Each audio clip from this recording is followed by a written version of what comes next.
Thank you. So for the last talk, I'm wondering why you go the route of deep blending, because essentially we're not really interested in like nice images, right? We're interested in measuring physical quantities of these galaxies.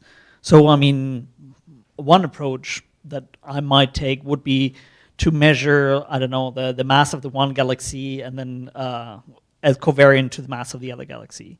So I mean, you introduce this additional step, which has systematics in there, I'm sure. And so I'm wondering, like, why don't you just say, well, I mean, no, I'm going to measure the physical quantities rather than make a nice image?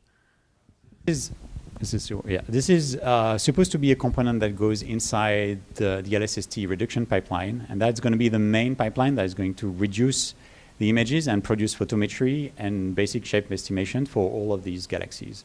So right now there is a component there that is breaking in lots of different fashions, and the whole point of this kind of projects is to try to replace this component. It's not ideal, but the goal is to do something better. And then this kind of data will be used by a whole lot of variety of different, science cases, and each of them will have to assess those systematics for them.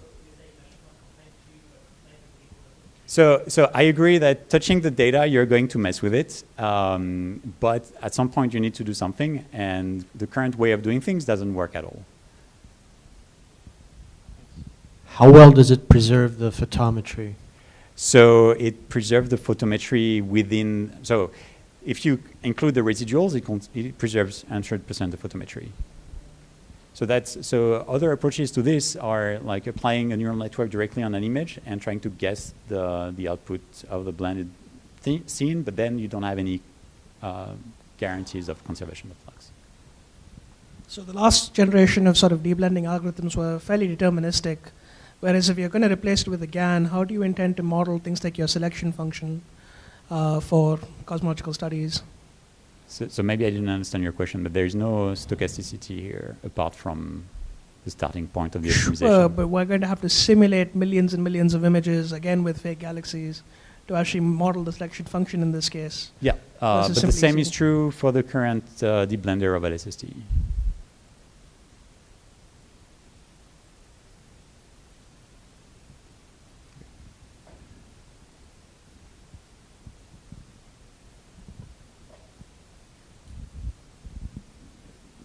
Sort of practical question for everyone who is training neural nets on cosmology data. A lot of the literature is on natural images of cats and dogs, and like the night sky and dark matter and things don't look like those. I'm curious to what extent those architectures just worked, or you're able to get by with something simpler, or you just like needed to change things because of the different kind of statistics of these images.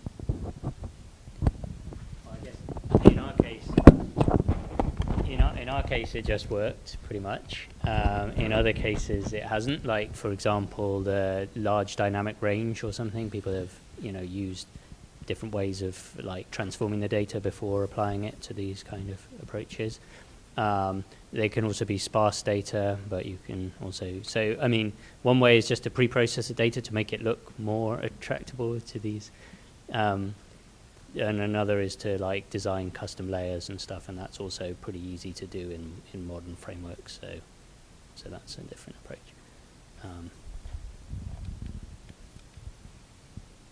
If I could just ask a question. So Fred, you were talking about embeddings, and we heard some consternation sort of on the chemistry side about the fact that you want to have sort of a continuous latent space, but in the end you have sort of discretized places that you're allowed to be. Was any of your kind of embedding neurons lighting up as you were seeing some of the difficulties that some of the speakers had in sort of handling these complex latent spaces? Yeah, and there's definitely a relationship there. The answer is that we don't really know how to do anything about that either. As long as things fit pretty naturally into one of these kind of spaces that we looked at, things are good. We know how to do it. If you start with some really complicated data and dependencies, we've got only a very basic idea for how to do it so far. So yeah, it's a challenging question, but there's lots of nice work to do there.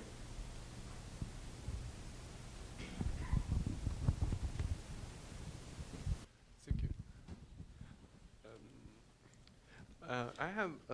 I have the question for you. So So the question is, so you already changed the flow model, right? So why not just directly sample from the flow model?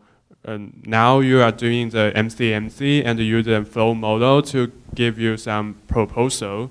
For me, why it isn't a good idea to sample directly from the flow model?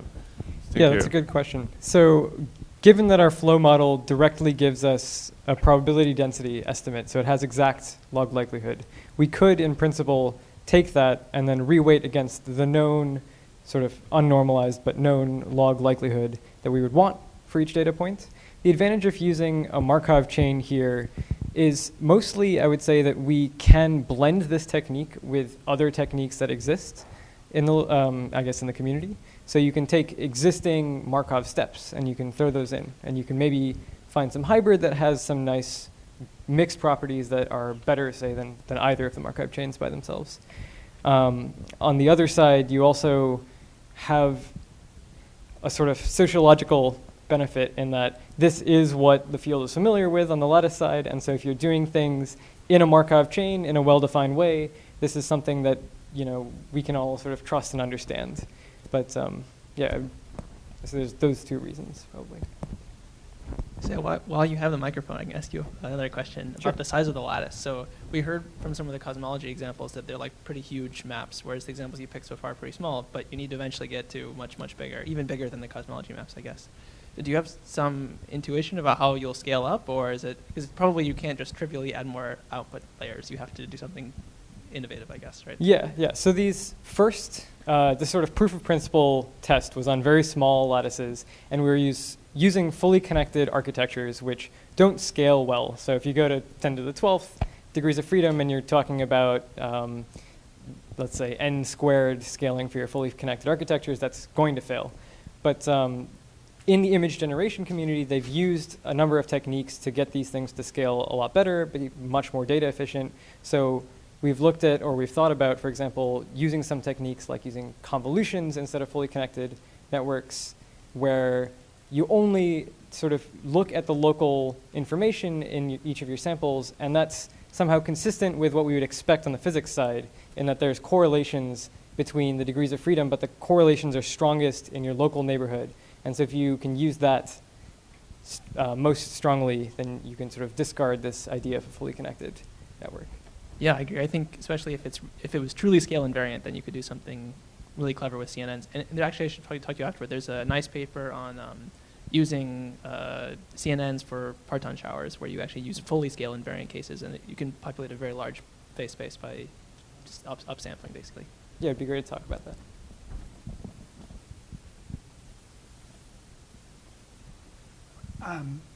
So a number of you mentioned representation, and representation was almost the theme of the session. But it was interesting because the representations still seem very trivial in a certain way. Like for instance, you brought up the idea that like in a good representation, the vector from man to woman would be the same as the vector from king to queen.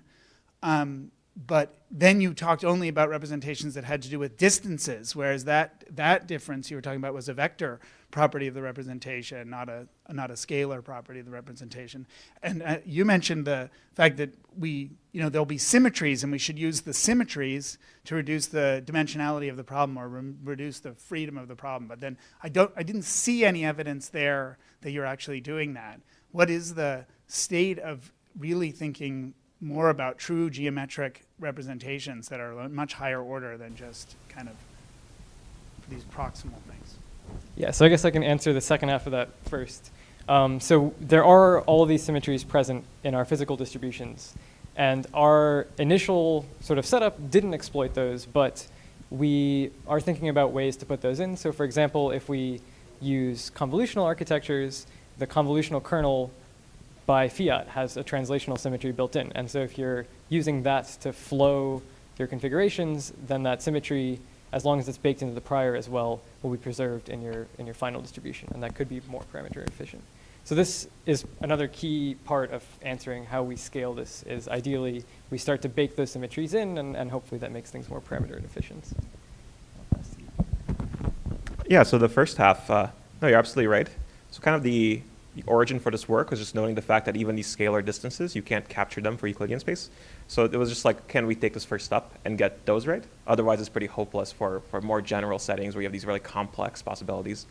As for the word embeddings thing, that's sort of like the classic example, but it doesn't always work. You can't really form meaningful differences in this sense. It's just that one is so famous and kind of motivates a lot of the original work in word embeddings. But generally, if you just start taking random differences, they don't capture any really meaningful thing.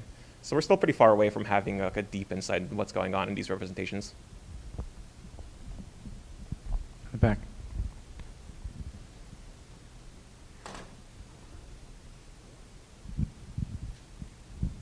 So going back to this lattice QCD, one of the issues with these normalizing flows, or in general approximations to the probability density, is that probability density might be 0 when the true one is not, and then you never have any samples at all. So how do you address this? So for our setup, in our normalizing flows that we use, we choose priors that specifically have support everywhere in the space prior to transformation, and we choose maps that are constructed to be smooth. And so as a result of that, you should end up with non-zero density everywhere in your final space.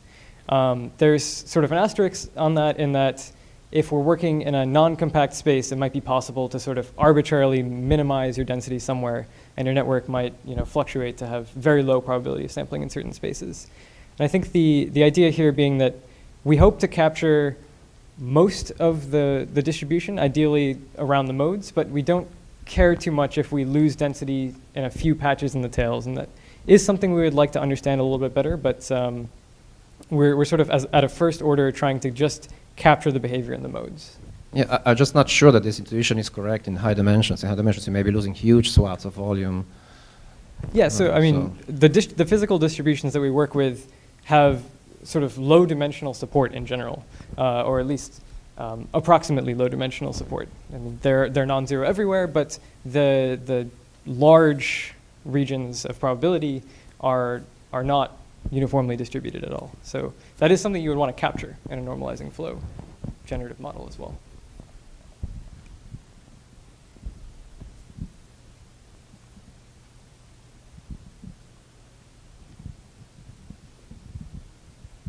Yeah, feel free to ask each other questions too. That's okay. If not, Solid, I had a question for you. So you were talking about using GANs for denoising. There's also kind of these other classes of denoising, like variational autoencoders. Have you been making direct comparisons between the GAN work and like a denoising autoencoder and seeing that there's some benefits of one over the other? No, I haven't done the comparison, but actually what I wanted to get was the generative model. Like I didn't need to train a GAN. I could use maybe what you're doing, but basically like a low dimensional parameterization or an estimation of the density of the data for using in general. Yeah. Okay, got it. Any last questions before we go to break? Well, let's thank our speakers again. It was a great session.